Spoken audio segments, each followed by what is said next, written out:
This is story time, and this is a quick rundown of how Zander Circuitry came to be.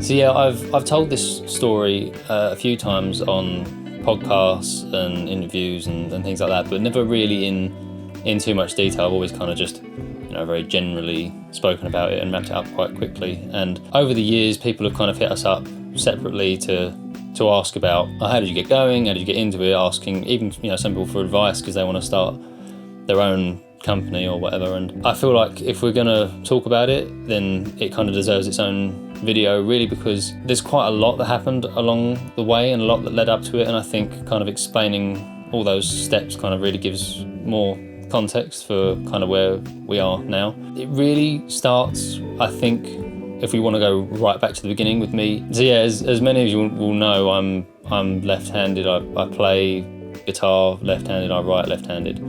And I think since picking up a guitar when I was 12-ish, I played for a few years, put it down during my kind of mid-late teens, and then picked it up again properly when I was 18.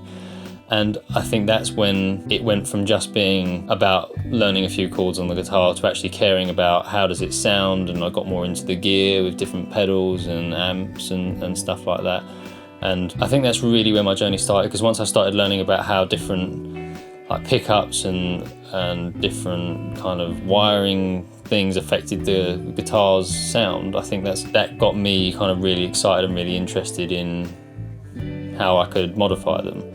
And especially kind of going back to me being left-handed, that became very apparent to me. The kind of need to learn how to do it myself was because you'd go into a guitar shop and there'd be 300 guitars on the wall and 5 of them would be left-handed, and almost every time it would be a black Strat, a butterscotch Telly, a Sunburst Les Paul, and maybe there'd be like an oddball Gretsch or something like that. But for the most part, there was really limited options. I mean, it's much better now, but we're talking like nearly 10 years ago, and things have changed a lot since then. So yeah, what I'd end up doing was building parts guitars, either from like body blanks from some of the places over here that sell like unfinished bodies, or I'd go around boot sales or on eBay and just pick up random cheap bits and pieces that I could find, like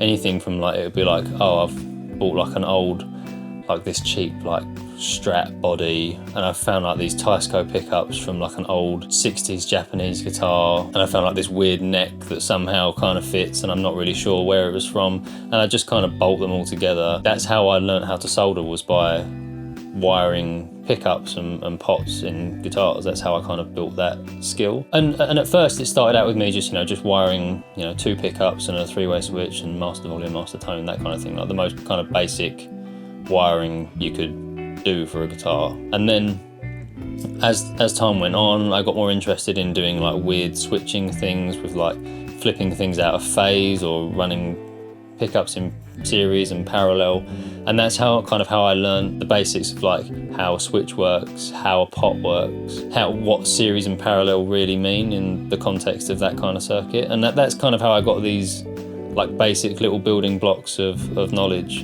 and that inevitably led on to me then wanting to try my hand at guitar pedals, because I'd owned a few. So up to that point, I think I'd owned a couple of like Behringer pedals and maybe like a Boss DS1. And I think after that, I was really into, obviously being a teenager, like really into Nirvana. So it was like, yeah, DS1, DS2, small clone, and then like a couple of other like cheaper kind of lower end pedals, because I was a college student at the time, so owning like part-time money from working in a supermarket. So on a budget, but it was just amazing to me, like trying out pedals were the thing that really took it to the next level for me, because like guitars and amps, they were great, but it was like the drastic differences you could get with just like this tiny little box that I think was the thing that really hooked my interest in pedals, because it was like, oh, I can take this So I think at the time I had like my first tube amp was like a Blues Junior.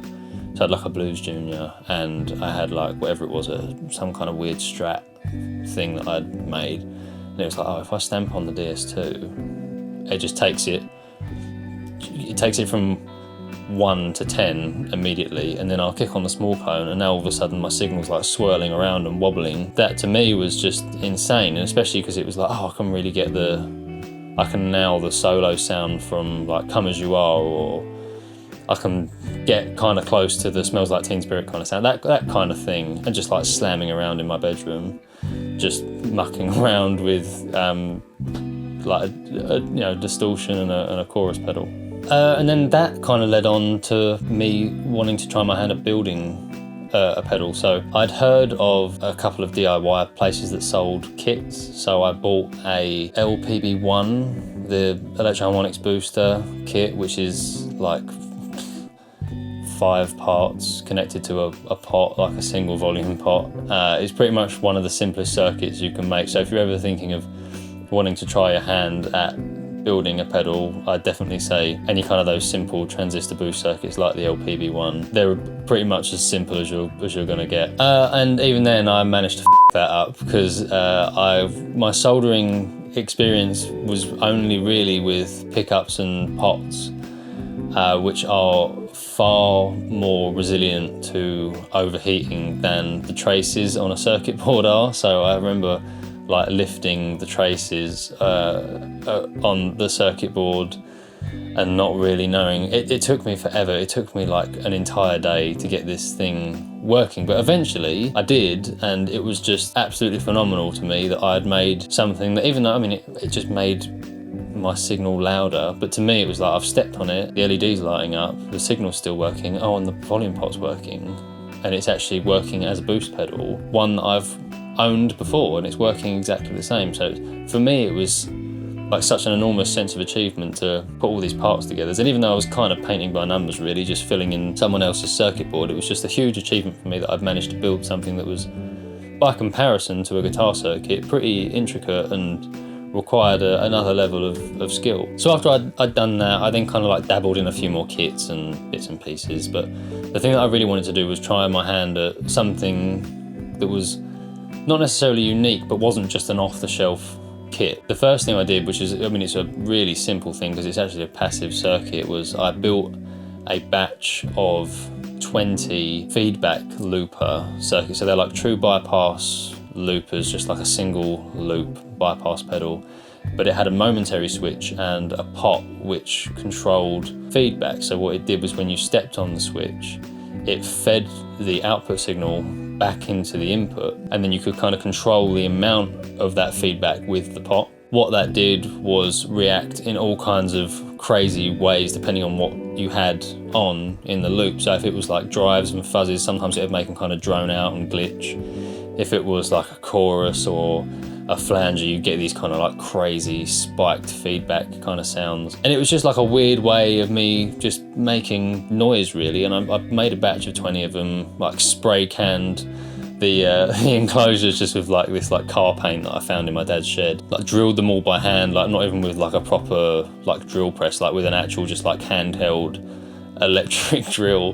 They sold really quickly because I put them up on like the gear buy and sell pages. Like I did like 2 posts, and within like a week they'd all sold. So for me it was like a huge sense of achievement, because I mean I wasn't charging much for them. I think I was charging like 30 quid for them. It was like barely making the money back for the parts. It was like, I think I might have made like a tenner for every pedal, but to me it was like, I've made something, I made a batch of them, I've put them up for sale, and people have wanted them and they've sold. So for me that was again a huge sense of achievement, similar to building the boost pedal, of like, here is something I've made, and I've taken it to the next level, not only by building one for myself, but building it for other people. People have been receptive of what I've made, and they've given me money for it. So that was another kind of big step up and a big achievement for me. So after that, I did a couple more runs of different things, like building things in small batches, completely unbranded, just for my own amusement, like building little batches of 10 of like a woolly mammoth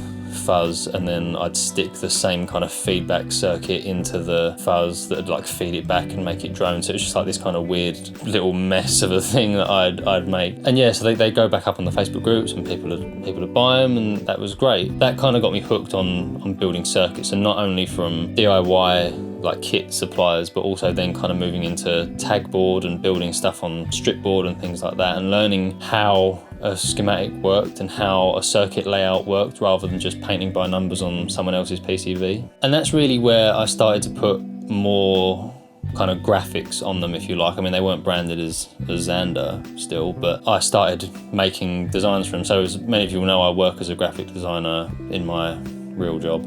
And it gave me a chance to do just some design work for myself and kind of like flex those creative muscles for something that something that was for me rather than for a client. So the two things that I built really were there was a large pedal called the Paradigm, which ended up being the predecessor to what was the Avalanche pedal. So it was like this large, like an exploded version of the Avalanche that had like far more control in a much larger enclosure. And so it was like 2 boosts and a fuzz, like a boost, a kind of dirty boost / drive, and then a fuzz pedal, all of which of those circuits then ended up in the Avalanche, give or take. And then the other one was the Cyclone. So the first version of the Cyclone was actually built before Zander even existed. So somewhere out there, I unfortunately don't have one anymore because I think I sold the one that I built for myself.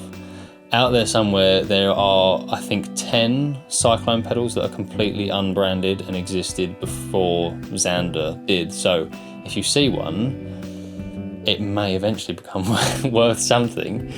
So after that, I mean, I spent a few months just building stuff for myself, and at the time I was buying a lot of stuff from Steve at Regan Effects, who were just down the road from me, so I owned like loads of their stuff at one point, and I ordered some custom bits and pieces. And I've said this before, but it was like going there and meeting him, and where I used to like pick up my pedals from him because he's so close. Seeing like a one-man band do this, like, because I knew them as a company before I knew him, and to me the company, it seemed like a much larger operation, and then going there and realising, oh, it's just one guy building like a little like unit. I reckon I could give this a go. Like, it's really cool, and it really kind of inspired me to think like, oh, I could give this a go, because in my opinion it was like, oh, I'm just building stuff for myself, but all these companies that are out there, they're these huge companies that have got big marketing budgets and they've got loads of employees and whatever, but really a lot of the small kind of, there's a big cottage industry of pedal builders, and it's grown even since we started. It really is just like a fantastic thing to be a part of. So it was actually my now wife, Maisie, who was my girlfriend at the time, who encouraged me to put a brand to everything, and I was hesitant of the idea at first, but she really pushed it, you know, just kind of really encouraged me to give it a go. August of 2016, Zander officially launched, and we had our first set of pedals, which comprised of, I have to read from the list here because I will miss one out if I don't, the Avalanche, the Cyclone, the Cafetiere, the Warbler, Shake and Tremble, the Tape Deck, the Exosphere, the American Geek, and the Sono. So a lot of these pedals are still part of our lineup now. I think initially, a couple of them, I think maybe the American Geek and the Sono didn't launch straight away. I think we may have launched them a few months after. But within like a 6-month period, all of these pedals were released. Obviously, unfortunately, the Warbler and the Shake and Tremble no longer exist. So the Warbler was like a dual vibrato pedal, and the Shake and Tremble was a tremolo pedal. But both of those, you know, kind of live on in one form or another in the Junipero, if you like, because we kind of took inspiration from those effects and how they sounded, and kind of tried to build a little bit of that into the Junipero. And now obviously the Tape Deck, the Exosphere, and the Avalanche are going end of line. We've sold out of those now, so there won't be any more, but they'll live on in one form or another in some of our future endeavours. So this first batch of pedals, they were built in plain enclosures with stickers on the top that I'd then kind of like spray with like clear car lacquer, again, that I'd probably stolen from my dad's shed. And they were all built on like tag board or strip board. So I think the Avalanche, I know for sure, was built on like old school like amp turret board, and it just fit inside the enclosure. It was like completely by sheer luck that it happened to fit. So and then the others, like especially the tape deck and the Exosphere, because they're more complicated circuits, they were built on Vero board, which now I think back to it just gives me anxiety, because it's such a time consuming and tedious way of building pedals, especially when you're trying to build anything more than like one at a time. Trying to build a batch of stuff on Vero board, just I can't stand it. Some people do it and do it really well, and they're happy working on that, but for me it was just an absolute nightmare from the off. And then after about a year or so, we moved to UV printed boxes and painted and printed boxes, and then we kind of slowly moved over to PCB. So there's some overlap, so there might be a couple of the printed boxes that still had the Vero boards in, and likewise there's probably a couple of the plain boxes with the stickers on that have PCBs in, but there's an overlap there. But after about a year, so kind of pushing into like mid 2017 is when we kind of made that changeover. And at the time when we were making that changeover, I was actually recovering from a knee operation, so I snapped my cruciate ligament and the meniscus cartilage either side. So I spent 6 weeks in a locked leg brace where I was building loads of pedals and getting all the new, at the time, the then new format stuff out and working on that. So that was an interesting summer that I spent.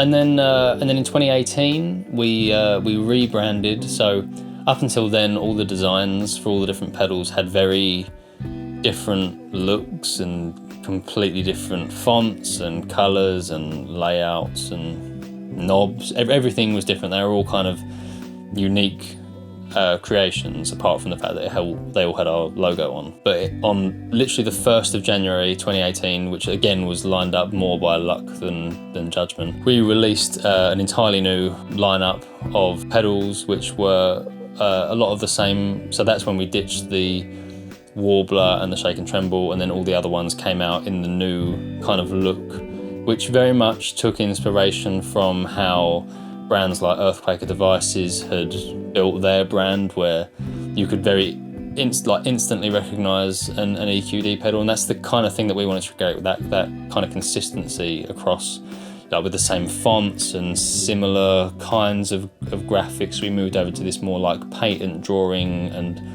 old kind of etched illustration look, which I think I'm definitely much happier with. I mean, don't get me wrong, I still love the old designs, but I think for one brand, I think this works much better for us. And then now, obviously, we're then kind of not moving away from those designs, but we're changing up the look slightly with making the boxes smaller and moving to plain enclosures with a single colour screen print rather than painted boxes with a white print, and the custom knobs as well. So that's like kind of us constantly kind of evolving. So this will kind of be V4 or V5 for some of the pedals. So we're always trying to up our game and keep up with, not only keep up, but also try and push some of the boundaries of what's expected for a smaller independent pedal company. And that kind of really takes us up to now, I think. I mean, I don't think I've left too much out. I mean, obviously, if you guys have any more questions, feel free to let us know in the comments, but I think this is a good jumping off point, and I hope that's given you some more context for how the brand started and how I've kind of approached pedal building from the beginning, kind of coming at it from a guitar player and then kind of moving into a DIYer and then kind of into a business owner. And I hope that gives you more context for how we've approached things. But yeah, let us know in the comments if you have any other questions, and obviously if there's any other ideas you have for this kind of story time series that we're doing, let us know. Like and subscribe if you haven't already, and we will see you next time.